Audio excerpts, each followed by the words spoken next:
Sejumlah tokoh politik hingga mantan kepala daerah disebut-sebut tengah bersiap untuk maju di Pilgub Jawa Barat 2024. Lalu apa saja yang perlu dipersiapkan para kandidat untuk merebut kursi Jabar 1? Untuk membahasnya sudah bergabung bersama kami ada Ketua DPP Partai Golkar Aceh Hasan Syadzili, Ketua DPW PKS Jawa Barat Haru Suandaru, dan analis politik Ujang Komarudin. Kang Ujang, Kang Aceh, dan Pak Haru, selamat sore semuanya. Selamat sore. Ya, terima kasih atas waktunya bersama kami di Metro hari ini. Kang Aceh, dari komunikasi terakhir dengan Kang Emil ini lebih pengen maju di Jabar atau DKI Jakarta sih, Kang Aceh? Ya, tentu keputusan akhirnya tergantung dari proses evaluasi dan keputusan partai dengan mekanisme internal di tubuh Partai Golkar.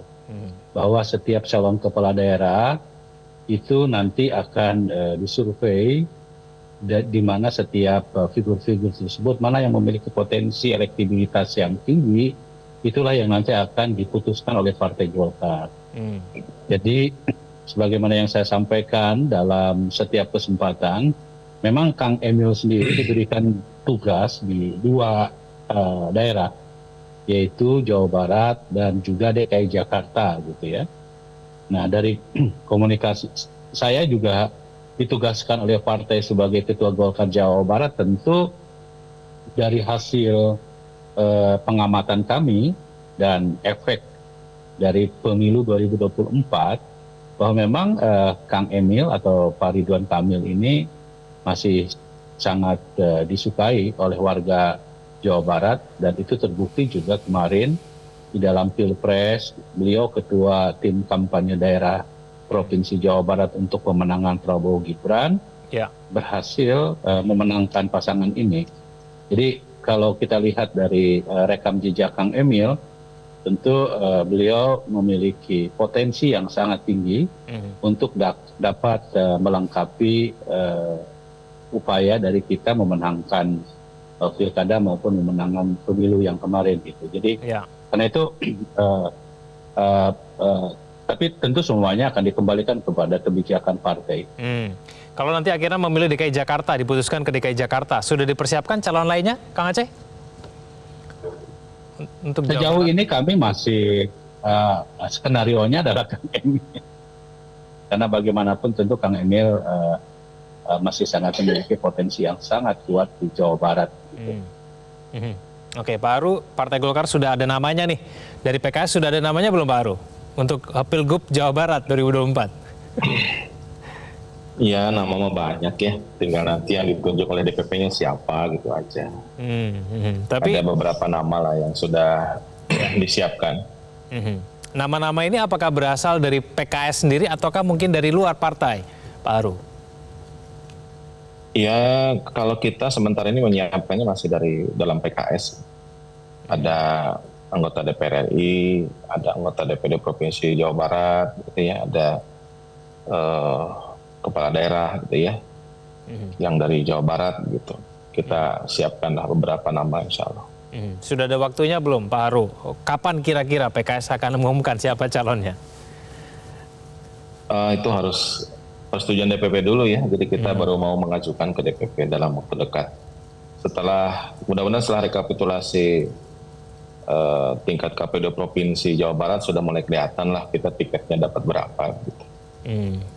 Oke, Kang Ujang, apakah memang saat ini adalah momen yang tepat untuk kemudian sudah bersiap-siap diri untuk menuju ke pilkada, khususnya di wilayah Jawa Barat begitu? Paling tidak setiap partai apakah memang sudah saatnya untuk mengajukan nama-namanya begitu supaya kemudian publik sudah bisa menilai kira-kira siapa yang akan memimpin mereka di daerah Jawa Barat begitu, Kang Ujang? Ya, kan sudah tidak lama lagi ya, pilkada akan dilaksanakan di 27 November. Artinya waktunya mepet, waktunya cukup dekat begitu, maka ya perlu sejak dini kandidat itu harus dimunculkan. Kenapa ya masyarakat atau warga Jawa Barat harus tahu juga siapa figur, katakanlah kandidat-kandidat yang punya potensi, yang bagus, punya kapasitas, punya kualitas. Paling tiga saya melihat ada 4 ya. Pertama itu soal kapabilitas atau kemampuan untuk membangun Jawa Barat. Yang kedua tentu hitung-hitungannya popularitas. Yang ketiga elektabilitas, yang keempat biasanya isi tas begitu. Nah dalam konteks itu maka ya ketika pilkadanya sudah dekat waktunya, suka tidak suka, senang tidak senang, figur yang ada atau jagoan-jagoan yang ada itu mesti dimunculkan sebagai bagian untuk memperkenalkan bahwa misalkan Partai Golkar punya jago, Kang Emil, lalu partai yang lain punya jago siapa. Karena ini bagian daripada proses pendidikan politik kepada masyarakat. Agar apa? Agar memang warga Jawa Barat lebih tahu sejak dini, agar bisa menilai track recordnya, prestasinya, gitu, pengalaman pemerintahannya, pengalaman organisasinya akan dinilai, sehingga warga Jawa Barat bisa memilih calon gubernur yang memang memiliki kapasitas yang baik.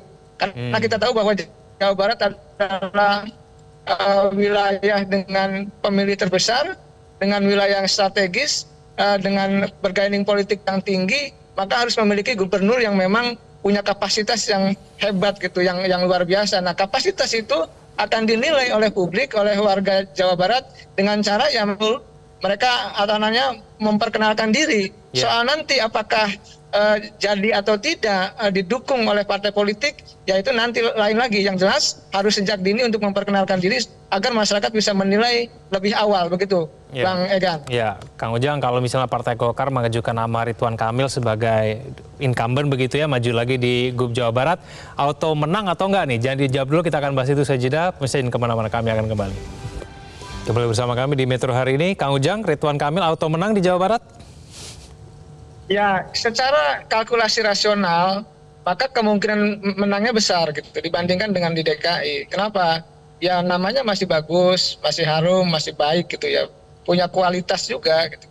Nah disitulah keinginan warga Jakarta ya menginginkan mungkin ya kembali Kang Emil jadi gubernur, karena apa yang telah diberikan ke Jawa Barat juga besar. Jadi sebenarnya Pak Ridwan Kamil ini punya kapasitas pribadi yang bisa dikapitalisasi sehingga disukai oleh anak-anak muda, oleh pemilih-pemilih muda. Nah dalam konteks itu saya melihat kemungkinan menangnya sangat besar dibandingkan dengan di DKI. DKI itu kan melting pot ya, banyak warga itu warga Jawa ya pertama itu, baru Sunda dan lain sebagainya. Tapi kalau di Jawa Barat sudah sangat jelas bahwa masyarakat Jawa Barat lebih besar. Oleh karena itu saya melihat kalau Ridwan Kamil maju lagi di Jawa Barat, potensi menangnya sangat besar dibandingkan jika harus maju di Jakarta. Karena begini, kalau maju di Jakarta lalu kalah, lalu tidak ada figur dari Golkar yang bisa memenangkan pilgub di Jawa Barat, maka akan kehilangan mungkin untuk pemilu berikutnya bagi Partai Golkar. Dan itu merugikan Partai Golkar sendiri. Oleh karena itu, kalkulasi dari Kang Aceh ya sangat rasional dan taktis untuk bisa mendorong Kang Emil di Jawa Barat. Begitu, Bang Egan. Baik, Pak Aru, ada kepercayaan diri dari PKS tidak? Kalau misalnya nanti Kang Emil maju di Pilgub Jawa Barat, kira-kira punya calon yang kemudian bisa menandingi Kang Emil tidak, Pak Aru? Ya kan pilihan kita berkoalisi dengan Partai Golkar atau kita berkompetisi dengan Partai Golkar, kan begitu aja. Kan kita tidak bisa bersikukuh gitu kan, PKS mau koalisi, Golkarnya nggak mau, kan nggak mungkin. Jadi kalau kita berkoalisi ya berarti kan tidak ada pertarungan antara Partai Golkar dengan PKS. Tapi kalau misalnya Partai Golkar memilih berkoalisi dengan partai lain, kan PKS tidak punya pilihan lain kan begitu.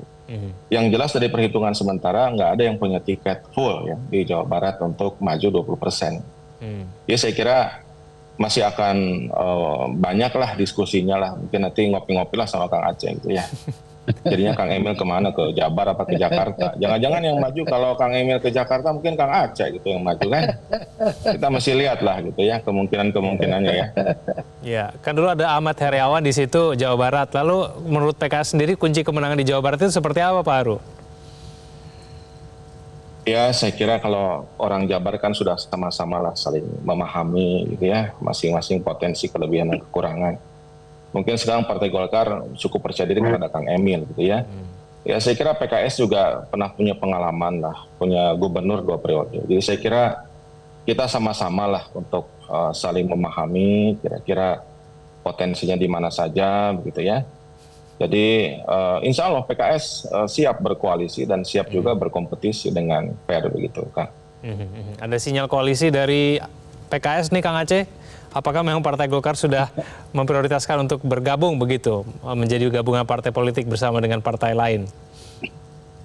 Iya, prinsipnya kan Partai Golkar sendiri tentu sangat inklusif ya.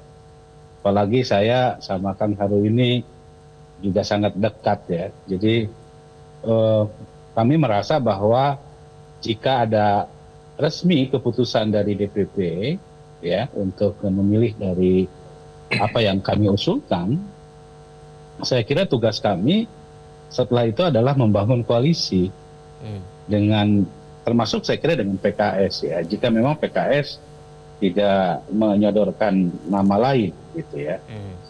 Tetapi pada prinsipnya tentu kami masih sangat terbuka, dan selama ini apa yang dilakukan oleh PKS tentu juga sangat logis dan sangat rasional. Kalau per hari ini tentu kami harus mengedepankan Kang Emil, karena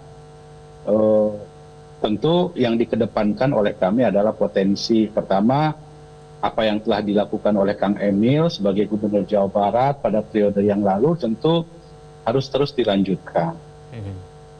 Ini demi kepentingan masyarakat Jawa Barat itu sendiri. Yang kedua, ya Kang Emil sendiri kan sebagai seorang figur selama ini telah menunjukkan satu performa politisi yang memang sangat kental dengan gaya-gaya baru gitu. Misalnya penggunaan media sosial di kalangan milenial juga sangat kuat, dan tentu dalam berbagai hal kita bisa menyaksikan bahwa berbagai legacy yang telah dibuat oleh Kang Emil selama satu periode ini menunjukkan bahwa masyarakat sangat puas terhadap kebijakan. Kang Aceh, Nah, tapi atas pertimbangan rasional yang saya sampaikan tadi, bagi kami tentu yang paling rasional adalah mendorong Kang Emil untuk maju menjadi Gubernur Jawa Barat. Namun ini semua dikembalikan kepada DPP Partai Golkar dalam menentukan siapa yang paling mungkin. Walaupun untuk Jawa Barat ini Partai Golkar hanya satu-satunya merekomendasikan atau memberikan rekomendasi kepada Kang Emil, tidak ke saya, tidak ke yang lain gitu. Jadi Kang Haru kalau ngobrol-ngobrol sama Kang Haru tidak atas nama calon gubernur, kita bisa kapan saja gitu ya. Tapi Kang Emil, jadi koalisi gabungan partai politik nanti akan terbentuk itu tidak memprioritaskan mengenai koalisi partai politik yang terbentuk pada saat Pilpres kemarin, begitu ya? Ya, kalau pilkada tentu kan kita juga harus menyesuaikan dengan kondisi dari dinamika politik lokal.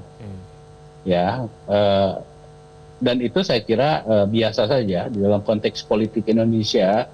Ya, dalam konteks politik nasional bisa berkoalisi dengan si A, tetapi dalam konteks koalisi di tingkat provinsi maupun tingkat kabupaten kota bisa saja berbeda gitu. Karena kuncinya adalah hasil dari perolehan pemilu legislatif sekarang ini. Jadi karena itu tentu sekali lagi sambil kami menunggu rekapitulasi perhitungan suara secara resmi di KPU di provinsi, tentu sekali lagi soal siapa calon gubernur dari sejak awal kan Partai Golkar Jawa Barat konsisten ingin mengedepankan Kang Emil sebagaimana surat tugas yang diberikan oleh Ketua Umum kami Pak Erlangga Hartarto begitu. Baik, saya ke Kang Ujang. Kang Ujang, singkat saja, menurut Anda ideal tidak sih kalau gabungan partai politik atau koalisi di daerah ini berbeda dengan koalisi di tingkat pusat begitu dalam Pilpres kemarin?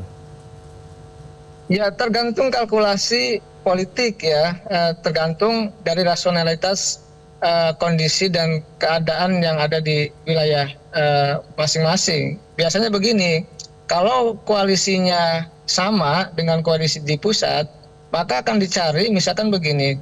Kalau Kim ada 4 partai, katakanlah Golkar, Gerindra, PAN, dan Demokrat, maka misalkan ketika di Jawa Barat itu yang kuat itu Kang Emil, maka akan didorong Kang Emil, yang lain mendukung. Ya, formatnya begitu. Kalau di wilayah lain, Jawa Tengah atau Jawa Timur, misalkan Bu Hovifah yang maju, maka didukung juga oleh partai yang lain. Jadi masing-masing formatnya seperti itu. Kalau yang di wilayah tertentu yang kuat Gerindra, maka didukung oleh Golkar dan lain-lain. Tapi tadi ada juga skema yang seperti Kang Aceh katakan, bisa juga berbeda dengan koalisi yang di atas atau yang di pusat, dan dua kemungkinan itu bisa terjadi, bisa memang sama, bisa juga berbeda. Tapi kelihatannya koalisi di daerah itu akan berbeda dengan koalisi pusat, tergantung dari kondisi dan wilayah yang ada di daerah masing-masing. Jadi saya meyakini hitungannya rasional saja, potensi menangnya seperti apa, maka kalkulasinya akan mengarah nanti kepada tadi cross partai politik ke cross dukungan di antara berbeda kubu saat ini begitu. Oke, baik, kita akan tunggu nanti nama-nama lain yang akan muncul dan maju dalam Pilgub Jawa Barat, dan seperti apa koalisi akan terbentuk nanti. Terima kasih Pak Aru, terima kasih Kang Ujang dan Kang Aceh telah bergabung bersama kami di Metro hari ini. Selamat sore semuanya. Jelajahi cara baru mendapatkan informasi. Download Metro TV Extend sekarang.